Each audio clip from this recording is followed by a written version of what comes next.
अस्सलाम वालेकुम। 100 दिन से कैद हैं कप्तान। 100 दिन से इमरान खान कैद सलासल में है, हब्स बेजा में है। लेकिन जो चीज़ उन्होंने नहीं छोड़ी, जो चीज़ जिसका दामन उन्होंने पकड़ के रखा है अपने ईमान के साथ, उस अल्लाह पे यकीन के साथ, वो उनका जो उनकी तहरीक थी, जो उनका मकसद था, पाकिस्तान की हकीकी आज़ादी, Tehreek Insaf, justice, the movement for justice, तहरीक का चलना किस कदर ज़रूरी था, आज से ज़्यादा ये पहले कभी भी हम पर आया नहीं था। इसलिए क्योंकि हम मुस्तकिल बार बार इस मुल्क में जस्टिस का, इंसाफ का कत्ल देख रहे हैं, आइन का कत्ल देख रहे हैं। और याद रखिए कि बग़ैर आइन के, बग़ैर कानून के, बग़ैर इंसाफ के कोई कौम, कोई मुल्क, कोई लोग नहीं चल सकते हैं। एक नया दिन हुआ, साथ में एक नई साजिश कह रचाई गई। अगला केस जिसके लिए गिरफ्तारी के फॉर्मल अरेस्ट जिसको कहते हैं, जो डाल दी गई है, जो गिरफ्तारी डाल दी गई है, वो है नैब के दोबारा एक बार नैब वही ये केस, इस केस का असल नाम जो है वो NCA केस कहलाया जाता है, क्योंकि ये एक्चुअली जो बरतानिया की नेशनल क्राइम एजेंसी है उनका बनाया हुआ केस था, जो कि मलिक रियाज और जो बरतानिया की जो NCA थी उनके बीच सेटल कोई जो है वो कॉन्फिडेंशियल सेटलमेंट का मैटर था। उसमें खान साहब का तो कोई दखल था ही नहीं, और वो इतना ही रिडिकुलस है केस जितने के अब तक बाकी सारे केस रह चुके हैं।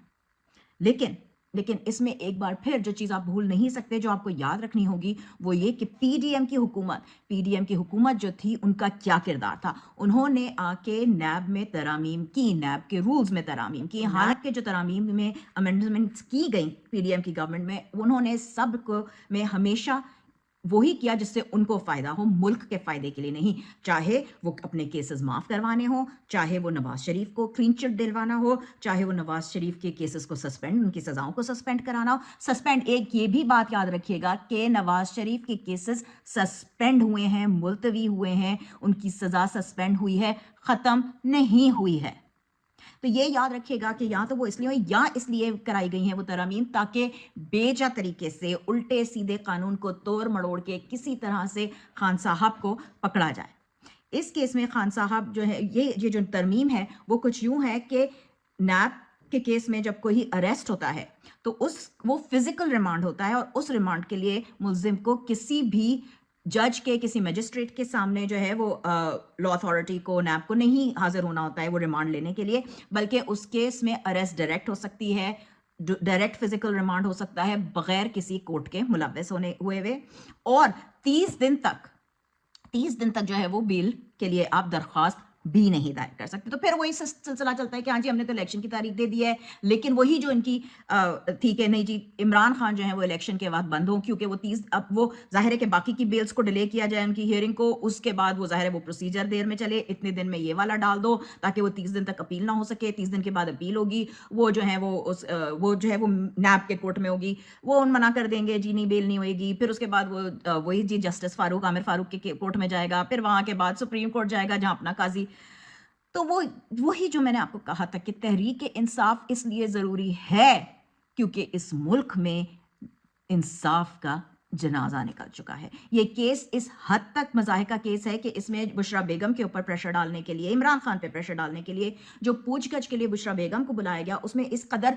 बेतुके सवाल थे कि अच्छा आप ट्रस्टी हैं तो आपको इससे कोई तनख्वाह मिलती है। ओ भाई, ट्रस्टी को कौन सी तनख्वाह मिलती है? आप क्या बच्चे हैं, आपको नहीं पता ये वाली बात? अच्छा जी, इसके क्या क्या है मतलब? ये इस तरह के केसेस के जैसे बुशरा बीबी जो है वो क्वालिफाइड ना हो ट्रस्टी बनने के लिए, तो आप ट्रस्टी क्यों हैं? आपके पास क्या, सॉरी आई मीन ये इतनी कोई मजाहका की खेज बात है कि मुझे हंसी आ रही है कि आपके पास कोई इस तरह के उलूम में अलकादर यूनिवर्सिटी के जो हैं वो, उसमें आपके क्या कोई PhD है? आपकी क्या क्वालिफिकेशन है कि आप ट्रस्टी बन सकते हैं? मतलब अगर मैं कहती हूँ लीगल इंसान को छोड़ें, कोई थोड़ा सा 2 जमात पढ़ा लिखा इंसान होगा ना, उसके भी सामने ये वाली चीज़ें ले आए तो वो उसने हंस के गिर जाना है, केस में कुछ नहीं है। लेकिन एक बात याद रखें मेरे पाकिस्तानियों, कि ये घड़ी जो है ना, ये आपके और मेरे इम्तिहान की है। जो वो करना चाहते हैं, जो कि ये हुकूमत, जो कि ये स्टेट करना चाहती है, वो तो ये कर रही है, ये अप्रैल 2022 से कर रही है। लेकिन पहली रात अवाम ने निकल के ان کو یہ دکھا دیا کہ یہ فیصلے ہمیں منظور نہیں ہیں، اور اسی دن سے ان کے قدم لڑکھڑانے شروع ہو گئے تھے، کیونکہ عوام نے، یاد رکھیے، طاقت کا سر چشمہ عوام ہے، ملک عوام سے ہوتا ہے، حکومتیں عوام کے لیے ہوتی ہیں، اس لیے عوام کو اپنی طاقت سمجھنی پڑے گی۔ کوئی ہمارا یہ بات یاد رکھیے کہ ہمارے ہاں کی جو اس وقت جو تحریک چلی ہے انصاف کے لیے، وہ اس لیے چلی ہے کہ انصاف کا جو سسٹم ہے وہ مولوی تمیز الدین کے کیس کے وقت سے، جس وقت نظریہ ضرورت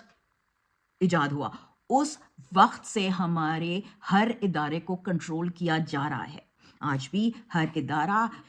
چاہے وہ بیوروکریسی ہو، چاہے وہ دوسرے ادارے ہوں، وہ ہر کچھ کنٹرولڈ ہے۔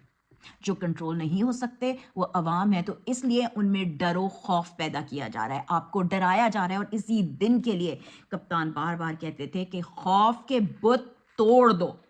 اور جب میں یہ کہتی ہوں تو اس کا مطلب ہرگز نہیں ہے کہ ہم نے انصاف یا قانون کو اپنے ہاتھ میں لے لینا ہے، کیونکہ یہ ہماری تربیت ہی نہیں ہے، یہ ہم کو کبھی عمران خان نے بتایا ہی نہیں ہے، سکھایا ہی نہیں ہے، اور جو لیڈر یہ کہتا ہے کہ چڑھ جاؤ قانون کو اپنے ہاتھ میں لے لو، وہ عمران خان کی پارٹی کے موقف کے خلاف جا رہا ہے۔ تو یہ بات آپ نے یاد رکھ لینی ہے کہ کوئی بھی پارٹی سے ایسوسیٹڈ انسان یہ نہیں کہے گا، لیکن آپ نے اپنا حق واپس لینا ہے بیلٹ کے ذریعے، قانونی تقاضوں کے دائرے میں رہ کر۔ آئین جو ہے وہ توڑنے والوں کے میں سے نہیں بننا ہے، ہم نے آئین میں اور قانون میں رہنا ہے۔ مجھے نہیں پتا کہ الیکشن ہوگا یا نہیں ہوگا، لیکن یہ کہنا مجھے منع ہے، الیکشن صاف اور شفاف جو اس وقت پریزنٹ ڈے الیکشن کمیشن ہے اس کے انڈر میں نہیں ہو سکتا، یہ بات آپ بھی جانتے ہیں اور میں بھی جانتی ہوں۔ تو الیکشن جب ہوگا تو آپ نے باہر نکلنا ہے۔ مجھے نہیں پتا کہ ان کے آگے کے کیا وہ ہیں، کہ کپتان کا نام ہوگا نہیں ہوگا، کپتان کا بلہ ہوگا یا نہیں ہوگا بیلٹ پہ، لیکن آپ نے باہر نکلنا ہے، آپ نے ووٹ بھی ڈالنا ہے، آپ نے اپنی ووٹ کی حفاظت بھی کرنی ہے، بڑے ہجوموں میں جا کے آپ نے پولنگ سٹیشنز کے باہر رہنا ہے، اتنی بڑی تعداد میں ووٹ ڈالنا ہے کہ کتنی بھی ہیرا پھیری کر لیں ان کے کنٹرول میں نہیں آئے۔ آپ نے اتنی بڑی تعداد میں جا کے، جس طرح گلگت بلتستان میں لوگ بیٹھ گئے تھے، دھرنا دے کے بیٹھ گئے تھے، اس طرح اپنے حق کی حفاظت کرنی ہے، کیونکہ وہ عمران خان ہمارے حقوق کے لیے کھڑا ہے، آگے اپنے حقوق کی حفاظت ہم نے خود کرنی ہے۔ یہ بات تو طے ہے کہ ان کے خان صاحب کے اوپر پریشر ڈالنے کے لیے یہ ہو سکتا ہے کہ بشرا بی بی کو بھی اریسٹ کر لیں، یہ ہو سکتا ہے ان کے گھر کی دوسری خواتین کو، دوسرے جو گھر کے لوگ ہیں جن کا پالیٹکس سے کوئی تعلق نہیں ہے، ان سب کو ہو سکتا ہے کہ اریسٹ کریں، صرف خان صاحب پہ پریشر ڈالنے کے لیے، کیونکہ یہ لوگ یہ چاہتے ہیں، یہ اسٹیٹ یہ چاہتی ہے کہ خان صاحب کو ایکویٹ کر دیا جائے باقی لوگوں سے، کہ جی آپ صرف 6 مہینے کے لیے چلے جائیں باہر، تاکہ یہ کہہ دیا جائے کہ یہ دوسروں سے مختلف نہیں ہے، جیسے وہ باہر گئے ایسے یہ باہر چلا گیا۔ یہ کہا جاتا ہے بار بار کہ وہ فلانی پارٹی جو ہے ان کے ساتھ اتحاد کرنے کے لیے، چاہے وہ جو ہے وہ پیپلز پارٹی والے جو ہیں وہ کرنے کے لیے، صرف اس لیے تاکہ کسی طرح سے یہ بات کہہ دی جائے کہ دیکھو یہ بھی اتحاد کر لیتا ہے صرف پاور میں آنے کے لیے، یہ بھی۔ لیکن یہ بات یہ قوم جانتی ہے کہ خان دوسرے لیڈروں کی طرح نہیں ہے، خان صرف خان ہے، اور پاکستان نے یہ فیصلہ کر لیا ہے کہ وہ کپتان جو 100 دن سے ظلم کے جھیلتا ہوا قید میں بند ہو کے بھی کھڑا ہے، یہ قوم پیچھے نہیں ہٹے گی، یہ قوم اسی کپتان کے ساتھ اپنا ملک، اپنی آزادی حاصل کرنے کے لیے کھڑی رہے گی۔ پاکستان زندہ باد۔